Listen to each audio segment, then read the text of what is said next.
I'm back. How have you been? I've been talking to the hair director about finding some work for you. I told him you'd always been interested in medicine, so he suggested you might like to assist me occasionally in my research.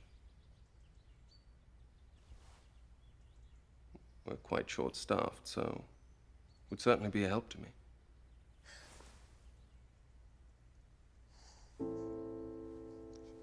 In retrospect, I think that I had always wanted to do something about Freud and the birth of psychoanalysis.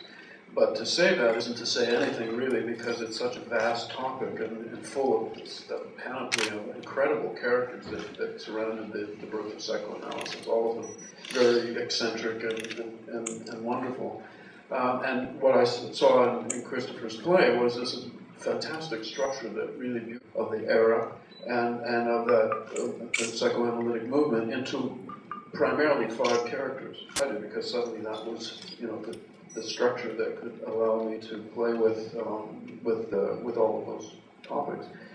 I have to point out that the first movie I ever made, Transfer, 7 minutes long, was about a psychiatrist and a patient. That was my first movie. I don't think you have any notion of the true strengths and depths of the opposition to our work. There's the whole medical establishment, of course, baying to send Freud to the auto da fe.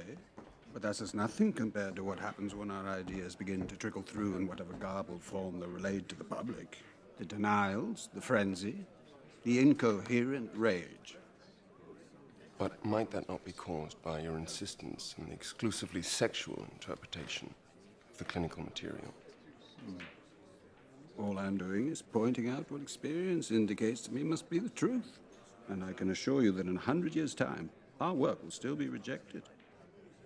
It's really fascinating, the way that these people, it was an attempt to understand the human condition, which is really what art is all about. What is it to be human? What is society? What are we?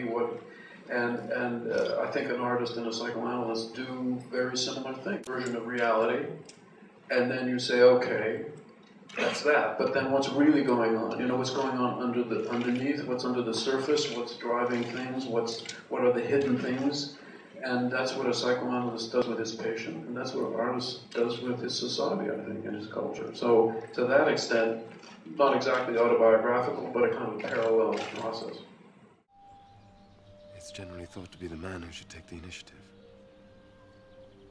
Don't you think there's something male in every woman and something female in every man?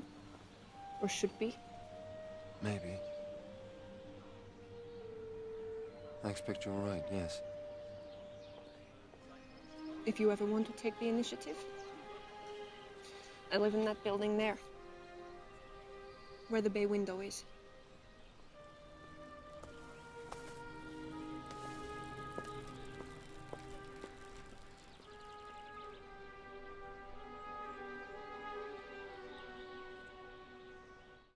I really, as I think Freud did, insist on the reality of the human body. I mean, to me, that is our reality.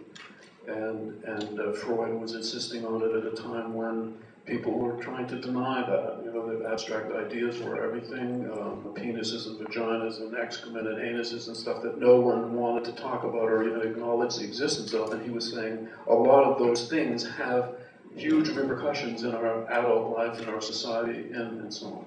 So that's my take on things. And if you ask me, did I prefer Freud to Jung? Well, I feel more empathy for Freud's approach to the human condition. I think Jung kind of represented ultimately a flight from the human body to spirituality and really religion. I think ultimately he became a religious leader, if you can bless.